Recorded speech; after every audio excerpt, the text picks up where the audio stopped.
എല്ലാവർക്കും ഇമ്മാനുവൽസ് വേൾഡിൻ്റെ മറ്റൊരു വീഡിയോയിലേക്ക് സ്വാഗതം. ഇന്നത്തെ വീഡിയോ എന്ന് പറയുന്നത്, നിങ്ങളൊരു EV ഉപയോഗിക്കുന്നുണ്ടെങ്കിൽ അഥവാ EV മേടിക്കാൻ പ്ലാൻ ഇടുന്നുണ്ടെങ്കിൽ പലർക്കും ഉണ്ടാകുന്ന ആശങ്കയാണ് നമ്മൾ EV എടുത്താൽ റോഡിൽ പെട്ട് കിടക്കില്ല. ബട്ട് അങ്ങനെ ആവാതെ നമ്മൾ നോക്കണം. ബട്ട് ജസ്റ്റ് ഇൻ കേസ് നമ്മളിപ്പോൾ ഒരു വഴിയിലൂടെ പോയിക്കൊണ്ടിരിക്കുകയാണ്, പെട്ടെന്ന് നമ്മുടെ ചാർജ് ഫുൾ തീർന്നുപോയി, നമ്മൾ പെട്ടുപോയി എന്ന് വിചാരിക്കുക. ആ സമയത്ത് നമ്മൾ എന്താണ് ചെയ്യേണ്ടത് എന്നാണ് ഇന്നത്തെ വീഡിയോയിലൂടെ നമ്മൾ നോക്കാനായിട്ട് പോകുന്നത്. ഫസ്റ്റ്, നിങ്ങൾ റോഡ് സൈഡ് അസിസ്റ്റൻസിനെ വിളിക്കുക. എന്താണ് road side assistance? Road side assistance അഥവാ RSA എന്ന് പറയുന്നത്, ഇപ്പോൾ നമ്മൾ വണ്ടി ഓടിച്ചുകൊണ്ടിരിക്കുന്ന സമയത്ത് എന്തെങ്കിലും തകരാറുകൾ പറ്റുകയാണെങ്കിൽ അവർ നമ്മളെ ഹെൽപ്പ് ചെയ്യും. നിങ്ങൾ റോഡ് സൈഡ് അസിസ്റ്റൻസിനെ വിളിക്കുന്ന സമയത്ത് അവരൊരു മൊബൈൽ പോർട്ടബിൾ ചാർജർ കൊണ്ടുവരും. എന്താണ് ഈ മൊബൈൽ പോർട്ടബിൾ ചാർജർ? നിങ്ങൾ EV ചാർജിങ് സ്റ്റേഷൻസ് കണ്ടിട്ടുണ്ടാവും, നമ്മുടെ വീട്ടിൽ തന്നെ നമുക്ക് ചാർജ് ചെയ്യാനുള്ള ഹോം ചാർജിങ് ഹബ്ബും കണ്ടിട്ടുണ്ടാവും. ബട്ട് ഇതെന്ന് പറയുന്നത് കംപ്ലീറ്റ്ലി ഡിഫറെൻ്റ് ആണ്. ഇതും അങ്ങനത്തെ ഒരു ചാർജിങ് സ്റ്റേഷൻ പോലെ തന്നെയാണ്, ബട്ട് ഇത് വളരെ പോർട്ടബിൾ ആണ്. അതുപോലെ ലൈറ്റ് വെയ്റ്റ് ഡിസൈനിൽ തന്നെ ഉണ്ടാക്കിയിരിക്കുന്നതാണ്. അപ്പോൾ അതിൻ്റെ ഒരു എക്സാമ്പിളാണ് ബ്ലിങ്ക് മൊബൈൽ ചാർജേഴ്സ്. ഇത് പവർ ചെയ്യുന്നത് ഒരു ബാറ്ററി വഴിയാണ്. ആ ബാറ്ററി പാക്കിനെ വീണ്ടും റീഫിൽ ചെയ്യാനായിട്ട് ഒരു ജനറേറ്ററും കൂടെ കാണും. ഈ പോർട്ടബിൾ ചാർജറിൻ്റെ കീ കോമ്പോണൻസ് എന്ന് പറയുന്നത് ഒരു ബാറ്ററി ഉണ്ടാവും, ഒരു ചാർജർ യൂണിറ്റ് ഉണ്ടാവും. ഈ ചാർജർ യൂണിറ്റാണ് ഈ ഒരു പോർട്ടബിൾ ചാർജറിൽ നിന്നും പെട്ടുകിടക്കുന്ന വണ്ടിയിലേക്ക് ചാർജ് കൊടുക്കുന്നതിനെ കൺട്രോൾ ചെയ്യുന്നത്.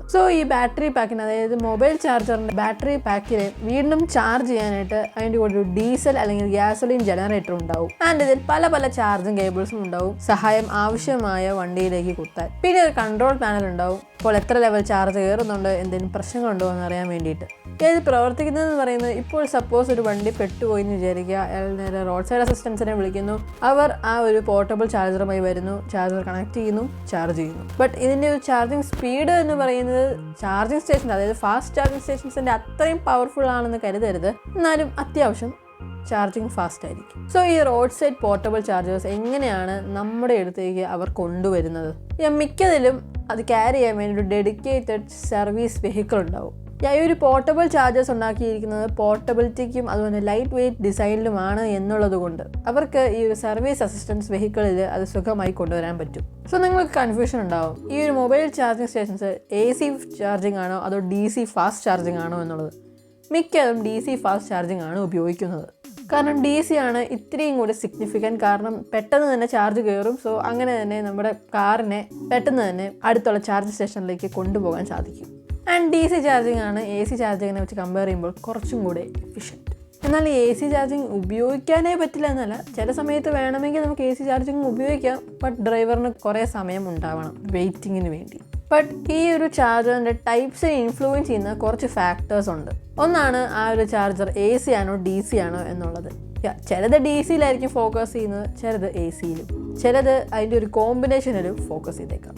നിങ്ങൾ യൂസ് ചെയ്യുന്ന EVയുടെയും, അതായത് ഇപ്പോൾ ചില EVകൾ DC ഫാസ്റ്റ് ചാർജിങ് സപ്പോർട്ട് ചെയ്യണം എന്നില്ല. അവർക്കൊക്കെ വേണ്ടിയിട്ട് AC ഫാസ്റ്റ് ചാർജേഴ്സും ഉണ്ട്. അവർക്കൊക്കെയാണ് ഈ ഒരു AC ചാർജിങ് യൂസ്ഫുൾ ആവുന്നത്.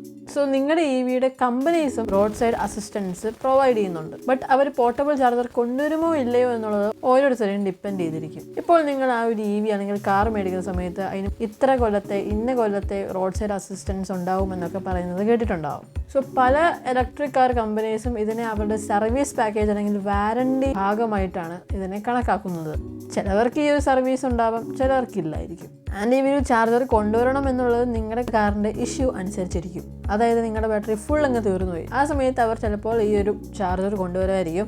അല്ലെങ്കിൽ നിങ്ങളുടെ ചാർജിങ് സ്റ്റേഷൻ നിങ്ങളുടെ തൊട്ടടുത്താണെങ്കിൽ അവർ നിങ്ങളെ ചിലപ്പോൾ ടോ ചെയ്തുകൊണ്ട് പോകുമായിരിക്കും. ഇപ്പോൾ അഥവാ അതൊന്നുമല്ല, എന്തെങ്കിലും മെക്കാനിക്കൽ ഇഷ്യൂസ്, ടയർ പഞ്ചറാവുക അങ്ങനെ എന്തെങ്കിലും ഒക്കെ ആണെങ്കിൽ അവർ അതിൽ ഫോക്കസ് ചെയ്യുമായിരിക്കും. ഇപ്പോൾ ഇലക്ട്രിക് വെഹിക്കിൾസ് കുറേയായിട്ട് ഇറങ്ങുന്നുണ്ട്. അതിനോടൊപ്പം തന്നെ ഈ ഒരു പോർട്ടബിൾ ചാർജേഴ്സും കോമൺ ആയി വരുന്നുണ്ട്. ഇതുകൊണ്ട് തന്നെ മിക്ക കാർ കമ്പനികളും ഇപ്പോൾ ഈ പോർട്ടബിൾ ചാർജേഴ്സ് കൊടുക്കുന്നുണ്ട് അവരുടെ റോഡ് സൈഡ് അസിസ്റ്റൻസിൻ്റെ ഭാഗമായി.